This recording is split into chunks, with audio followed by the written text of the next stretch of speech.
Into his home, he was walking around and he went to the refrigerator. Kids often go to the refrigerator. That's why I say the refrigerator, the kitchen is the key spot in the house, okay?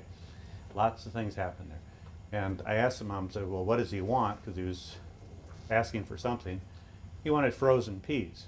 So what I did was, I said, can I have the frozen peas? So I took the frozen peas and I went around with him and I taught him to receptively identify things like touch the sink, good, what's it called, sink, and I'd be giving him frozen peas for just going along with me. And we did the piano and chair and all the obvious kind of things you'd find, you know, the mirror, the bathtub and so forth, the toilet. And we were just learning the names of these things. If he didn't know the names of these things. So what happened was I went back to his school and they said, can you show us how you work with him? Now I realize that you teach him wherever you might be. You know, you teach him, you know, outside in trees, you know, and, you know, just roaming around the house. I said, great. I said, but can you sit down at a table because we'd like to videotape you working with him? I said, sure, I can do that. So what I did was I went around the classroom and I picked up a whole bunch of picture cards and items that I thought he might know and some I thought he might not know, wasn't sure of. And what I ended up doing then was sitting down to work with him. And what I want to show you though is not only the transfer trial, because I'm going to do something, show him something, say what is it, he's not going to know, it's going to be obvious from his behavior. And rather than do the no-no prompt, are you familiar with the no-no prompts? Have you ever heard of that before? What is it? No. What is it? No. What is it? Cup. You know, why say no twice when they don't know what it is? It's pretty obvious from their behavior they don't know what it is. You have reason to believe they don't know what it is because you've never seen them do it before. It's not like you're trying to punish them for incorrect responding. They just don't know what it is. Do the same thing if you ask, what's her name? And I don't know. Telling me no is not going to tell me your name. So it's the same thing I did here. Say, what is it? Doesn't know. Cup. He says cup because he can repeat back. Like, that's right, it's a cup. What is it? It's a... He says cup. Okay, so now he's answering the question without me just having given the... I kind of gave him the answer, then I asked him the question again without giving the answer. And we keep going through this, and then we have some other things going on. I'll explain as we move along. But while I'm doing this, I'm also thinking long term. One of the things that people often say is that once you start using reinforcers, edible reinforcers or whatever, the kids are going to get hooked on it, see, and then they're going to only work if you have those reinforcers. Well, that could happen if you're not very careful about how you use your reinforcers, and if you're not careful to establish social reinforcers, like praise and smiles and so on. That's another issue that we have to deal with. But we can do that in the process of teaching other skills. So what I'm going to show you in this videotape is me working with him, and I'm going to stop it and start it, and I'm going to show you how I actually thin the schedule of reinforcement, meaning he's not going to get a reinforcer, specific edible type reinforcer for each response that he gives. He's going to always get a social type of praise following it, but then I'm going to thin the schedule. But I'm going to show you how I systematically do it such that I don't lose the learner in the process. Because when kids are hooked on reinforcers, that's a teaching error. That's our problem, not the kid's problem. It's something we've created, just like with prompt dependency. We create that in our teaching methods. So I'm going to try to work you through some of that too as I show you how I teach new tags or new expressive labels for items. Well, let's see if Daniel's ready to go to work now and talk, okay? Okay, Daniel, you ready to work? Yes. What do you want? You want some fruit snack? So he asked for a fruit snack and he gets a fruit snack.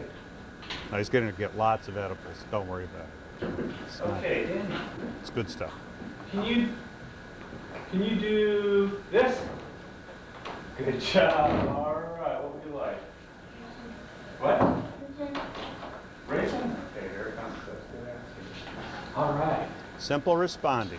I'm going to teach him to label things. Starting out. Do this? Good job, buddy. That's wonderful. And can you do this? Good job, buddy. That's a nice one. Okay. Did you notice what I did? I've already started thinning the schedule of reinforcement. So I'm starting them out with some simple responses. I'm building some behavioral momentum. Just show them, go along with me, good things happen. And then I'm going to start working up into more difficult things.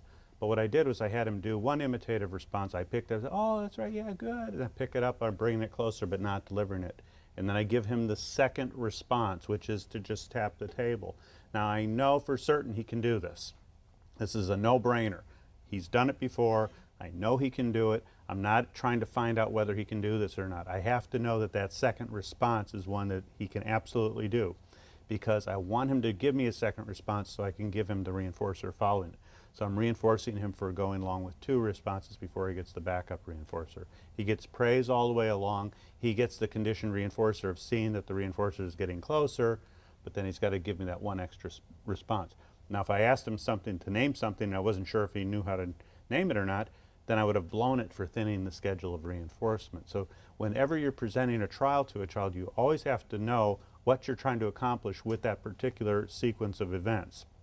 Not trying to teach him anything new, other than to realize that he's going to get reinforced at a fairly high rate, but not with some edible or something to drink every time. It's just going to be occasionally. But he's not going to know when it's going to come, because the next trial he's going to give me one response and I'm going to give him something.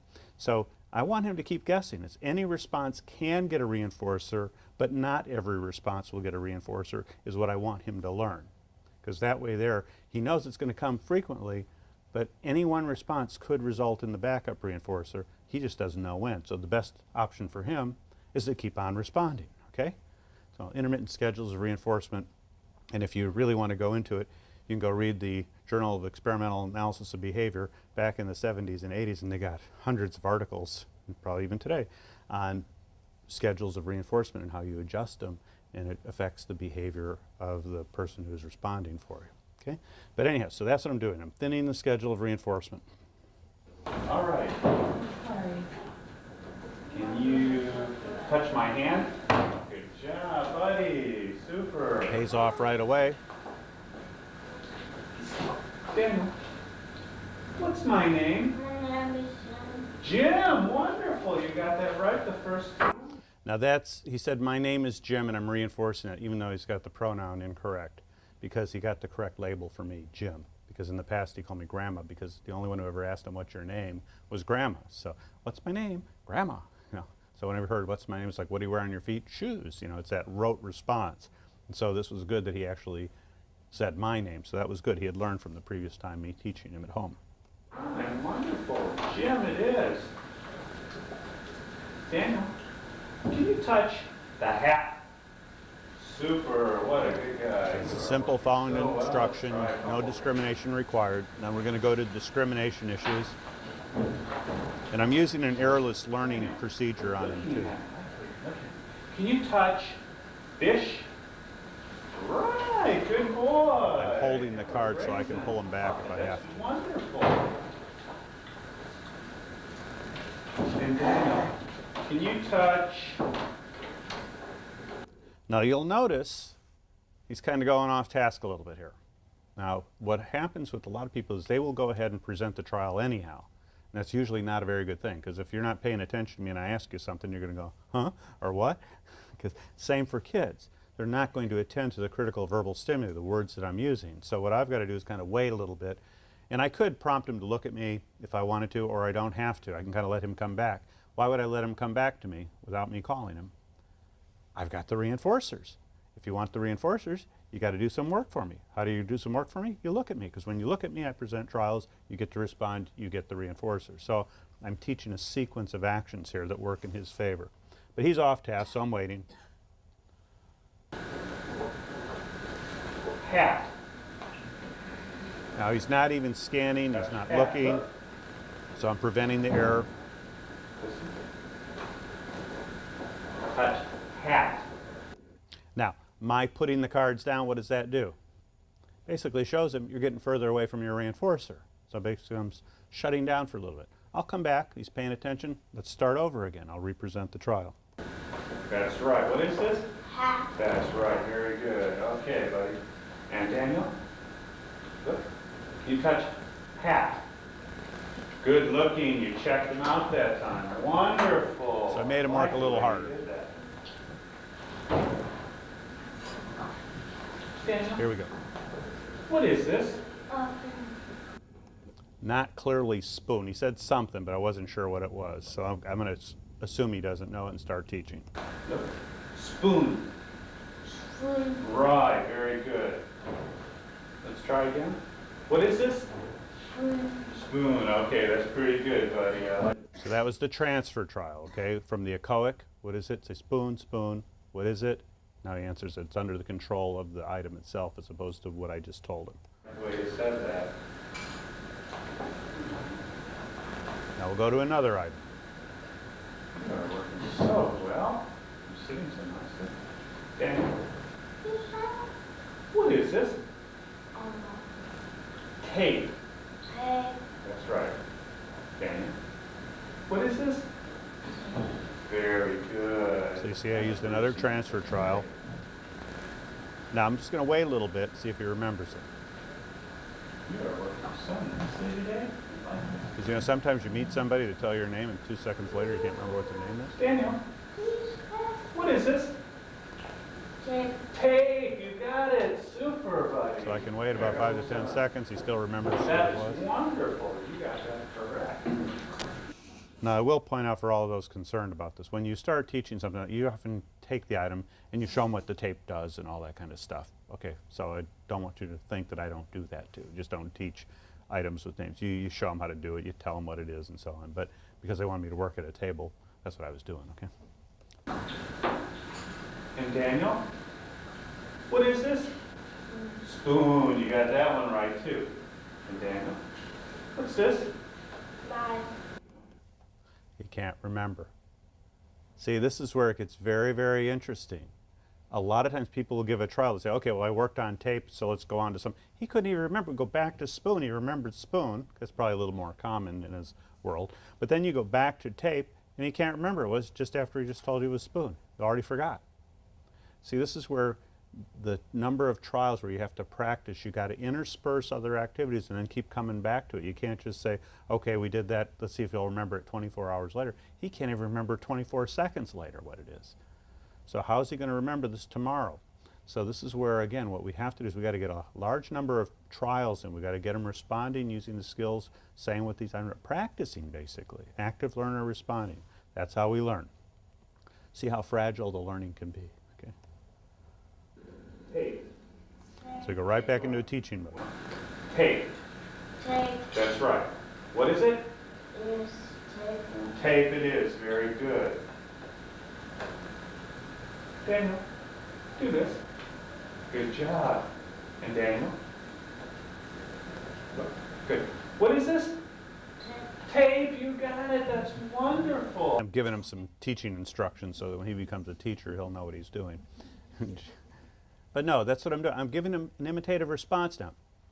There's different types of responses that I could require from him. One could be passage of time, just waiting. Another could be an imitative response. Another one could be a receptive response. Oh, can you touch your nose? He's got to listen to a verbal stimulus to respond. I could have him go and name something else like, oh, what is it? And he says spoon, okay? Or I could say clap your hands, where he's responding to verbal stimuli or he's labeling nonverbal stimuli. All of those are things that I could have him do and then come back to it. I just threw in an imitative response because then there wasn't a verbal stimulus that may kind of interfere with his remembering, if you will, of what the item is. So he did all right with that. Look at those. Daniel, can you touch fish? Good job. You looked right Now, at it. finish that off because that was a Good distractor boy. trial. Okay. And Daniel, what is this? A tape. Tape it is. Wonderful. You are doing super. What I did was I went back and watched it. It was taped, so I played it all back. And you don't have to do this for all your sessions because it'll take too much of your life, okay? But what I did was I went and recorded each response and each instruction that was given to him, each stimulus, each instruction, each reinforcer. And what you find is that I worked with him for 32 minutes. He responded 157 times. Now that didn't look like breakneck speed, did it, with him responding? Okay, that wasn't. It wasn't that fast. But he was giving me about 4.9 responses per minute on the average for those 32 minutes. And he had 85% accuracy in his responding because I kept it simple. I kept him being correct. And he would have worked longer if I had wanted to work with him longer because he was just happy to just be eating away and drinking stuff and working, learning new things. He wasn't displeased at all. He wanted to be there. I gave him 15 instructions, like touch hat when there's only one hat there. Imitations, you saw probably 3 of them, anyhow, 3 or 4 of the 7 imitations that he did in that half hour. Discrimination, touch hat versus fish, so forth, 15. Echoics, which were mainly used to teach him the new labels for things, 23 of those. He requested things 9 times, and he expressively labeled or tacked things 88 times. Okay, so he did very well. We worked on 7 new items, you know, like spoon, tape, staple remover, things like that, things that I found around the classroom, silly things. But the bottom line, I say he worked on, did he learn them? I don't know. I'd have to come back the next day, see could he remember them 24 hours later. Could he do that for several days in a row? If you're going to learn the name for new things for kids, they got to practice. They got to practice over and over and over again until it becomes part of their life. The one thing I'm going to be talking with you about has to do with how we pick the words we're working on and whether or not it's likely to be maintained. I could probably teach a kid to say, they look at something and say, that's an otoscope, right? But they're probably not going to see one very often in their life, so it's probably not going to be useful, so they're probably going to forget it. What I want to do is take a look at how do we pick these words. It depends. It depends. One of my favorite stories about teaching new labels to kids has to do with one of my staff a number of years ago. I walked in and I saw him teaching giraffe and zebra to a kid who I only knew about 30 or 40 names for items, common like backpack and shoes and cups and so forth. And next thing I know, I'm walking in, observing somebody trying to teach him giraffe and zebra. And I said, well, why are you teaching him giraffe and zebra? Well, because he had learned cat and dog, and so now he found some other animals, because he thought it'd be good to replace some more animals. And so I asked a couple of questions like, does he like giraffes and zebras? And he said, no. So does he watch the Jungle Book or any of those outdoor type of explorer shows, the safaris where you see lots of giraffe and zebras? No. Does he have a zoo in his backyard? No. And he said, I'm doing something stupid. And I said, yes. And he said, why should he remember giraffe and zebra when he has no interest in it? He doesn't hear people talking about it. He doesn't see them all the time. He's not going to remember this. He's had a hard enough time learning those 30 or so words that we've already taught him. And these are things we talk about every day. And so to kind of combat that, one of the things that we've done is developed this 240 word list. Not that there's a magical 240 words, it's just that that's how many words came out on our list. But the idea is they're grouped into some logical way of thinking about words. It's not that you have to teach group 1 before you teach group 2, before you teach group 3, and so on, but rather you consider the ones in group 1 first because of some of the features associated with it. So for instance, in group 1, in the 240 word list, and again, this is from the Teaching Language book, it has a couple of animals, like cat and dog. Why cat and dog? Because they're the most common domesticated animals we have. If a kid's got an animal at home, it's probably going to be a cat or a dog. They may very well have a bird or an iguana or a ferret, in which case, instead of teaching cat or dog, you might teach iguana or ferret. Okay? But you have to pick the words for things that the child is going to come in contact with. If they happen to have a bird in the house, they're going to say, oh, it's time to feed the bird. Oh, we got to cover up the bird. Oh, the bird's made a big mess. We got to catch the bird and get him back in his cage. Talking about the bird, so it's going to be kind of tied with the child's existence, what he does and what he hears and sees. So we consider cat and dog first as possibilities. If we're looking at food items, we look at those things which kids frequently enjoy. They serve as reinforcers for them. Things like chips, candy, popcorn, cake, crackers, ice cream, juice, milk, so forth. Things that are very common food items that they enjoy, reinforcement value. Okay? Those are where you'd start. Oh, I should point out to you here too that it's listed here as receptive and generalized receptive and tact, or expressive label and generalized tact. Because when you start to consider words to teach as a label for something, if the child already knows it receptively, that's going to make it probably easier to teach as an expressive label. If they know, if you say get your shoe and they can get the shoe, then it's probably going to be easier to teach them to say shoe than some other words that they may not know receptively. Now, I'll go into that in a little more detail in a minute, because it doesn't mean you have to learn them receptively before you learn them as an expressive label. That's a totally different issue. But the key here is, if the child can receptively identify one example of, say, a dog, can they identify multiple examples of dogs, including dogs that they haven't seen before, receptively? That's how you would look at these two categories. receptive meaning at least one, generalized meaning other novel stimuli that they haven't seen. And that's the same for the tech. Can they expressively label it, and can they label a variety of members of that class we call dogs and so forth, okay? Now, let me go back to my comment. It's not necessary to say that the child must learn something receptively before they learn it as a tact, as an expressive label. Now, it's probably true in many cases that you may not remember the name for something, but when someone gives you a choice of, oh, is it this, or oh, yeah, it's that.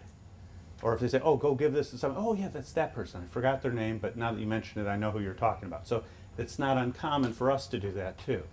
However, one of the mistakes some people make is they say they have to learn them receptively before they start teaching them the name of the item, because they're entirely separate skills. Case in point, I went into a classroom a number of years ago. One of my students that I was working with, they were trying to get him to receptively identify picture cards of items.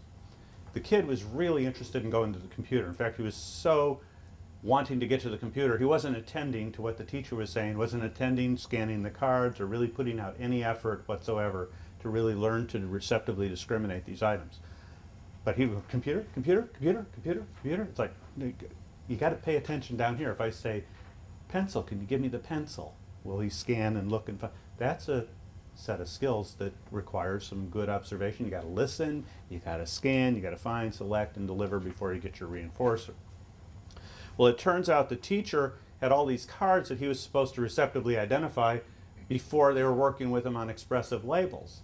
But what was interesting was I watched the kid before, and I knew he could label, or tact, if you will, different items around the classroom. I'd seen him do it. I'd heard him do it. You know, he'd say something, computer, obviously, okay? Not only was it for a request, but he could tell you what it was. So what I did was I said, oh, you want to get to the computer? And he'd go, yeah, computer, computer. So what is it? And he said, like, shoe. And I'd go, good, go to the computer. Turns out he knew the names for most of those things. He wasn't engaging in receptive responding very well, but most of those items he knew the names for. So what I did was I started upping the schedule of reinforcement, where he had to work a little harder before I got to the computer and bring him back over. Okay, what's this, what's this, what's this? He doesn't know that one, what's this, what's this? He knew that, go use the computer. Pretty soon I had the list sorted out into two piles. Ones he could tell you the names for, and ones he couldn't. Okay, good. He already knows these as a task. He would have worked on that task probably for months before they ever got to find out which ones he didn't know as an expressive label, because they were assuming that you had to have the receptive before you get the label for things. Again, it's just an entirely different skill. So don't get caught in that, because it's easy to do. You hold the kids back. So what we did was we just took the ones he didn't know the names of, and we started working with them just like I did with Daniel, teaching him the names of the ones he didn't know. And then we also taught him to give me the items. That was a separate task, the receptive component. Okay. Anyhow, so let me go on now. Group 1, common reinforcing food items and common animals that are found. Consider those. Then you might consider some other animals that are seen around a lot, like fish or birds, because a lot of people have fish tanks and there's birds outside all the time, so forth.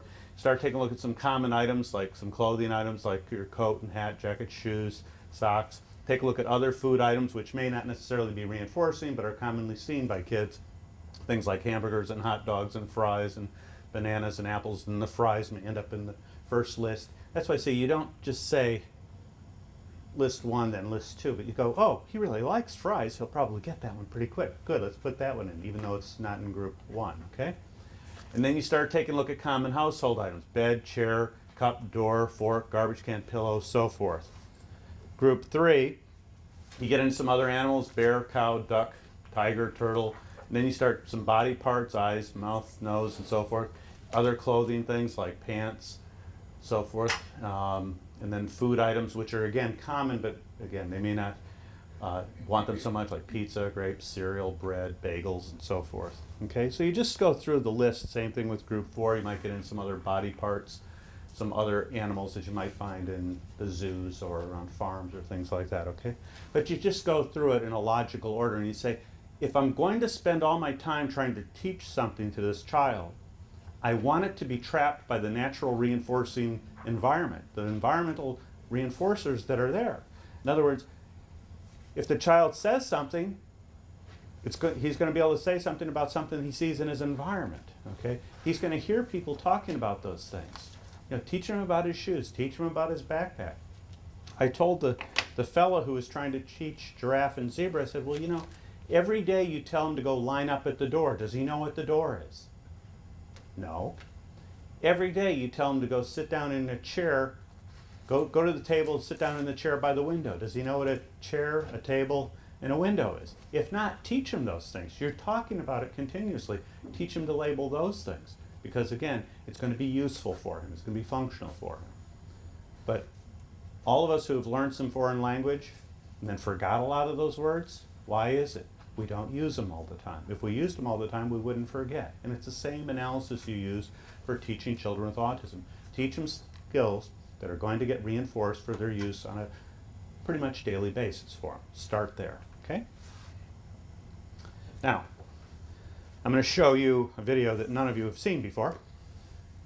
Any of you have seen me speak before. This is about tacting, or expressive labels, if you will, for some adjectives. And what I've got here is a little boy who is not making much progress on being able to expressively label the difference between wet and dry. He also had difficulty with long and short. It turns out when I watched what was going on teaching-wise, I realized that people were not making a correct analysis as to what was going on with it. You can't, so for instance, if I said, those aren't too different. Let's say I do the concept of long and short, and I teach this one is long and this one is short. Great, now they've got long and short. Well, no, not so much, because now all of a sudden what was long is now short when you introduce a third stimulus in there. This is where it gets tricky. It's a relative comparison. It's not this is the long one, this is the short one, but it's a comparison between two stimuli. And when a lot of people are trying to teach concepts like wet and dry, long and short, what they do is they get them to expressively label, if you will, long and short and wet and dry, but they really don't make any comparisons. So they don't get enough trials together. They may introduce it once or twice, say, well, this is wet, good, what is it wet? Okay, good. And this one is dry, good, dry. And then they're all done. No, you can't do that. If you're really going to teach the concepts, you probably are going to involve a little bit of receptive discrimination as well as expressive labeling of these concepts, so you get them to practice a lot.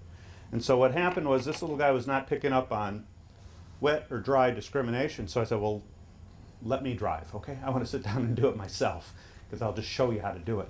And so I'm in a classroom, and you have to realize that when you're in a classroom and it's not your own, you don't have your own materials, you just say, well, I need something. So we came up with, along the way, some pairs of underwear, because there was a couple pairs of underwear. So I'm going to do wet and dry underwear. Now, I don't want you to think that we do wet and dry for trying to teach them for toilet training and all that, but it's just concept of, it could be in a sock, it could have been, you know, a washcloth, it could have been a napkin, it just happened to be underwear. So again, go with what you've got, but realize it's the concept, okay? Anyhow, here we go. I want to go to place. You want Teletubbies?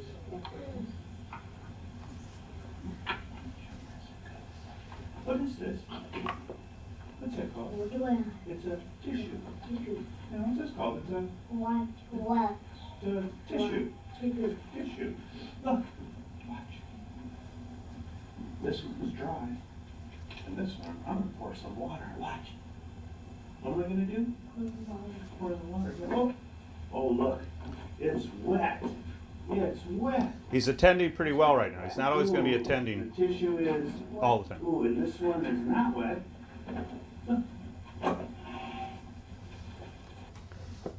He must have got a little water on him or something, okay? But see, I got to get him to pay attention to wet and dry. I got to have the contrast, otherwise you're not going to learn the concept. So I just get this one's wet, this one's dry, but they're not put side by side together. He's probably not going to learn that discrimination. This one is wet. Which tissue is wet? Which one's wet? Touch the wet one. No, touch the wet one. Ooh, Use the that narrow one is procedure wet. again. What is it? It's, ooh, touch the dry one. It's dry. Good. Let me take You a see how I'm using some errorless discrimination there, though? Even if he's making some mistakes, and I got to switch in, I got to prompt a little faster. Oh, touch the dry one, so I'm prompting him to the wet one. I'm getting him to pay attention to these items so that he can actually come in contact with the wetness and the dryness, okay? Good. What are these called? Look.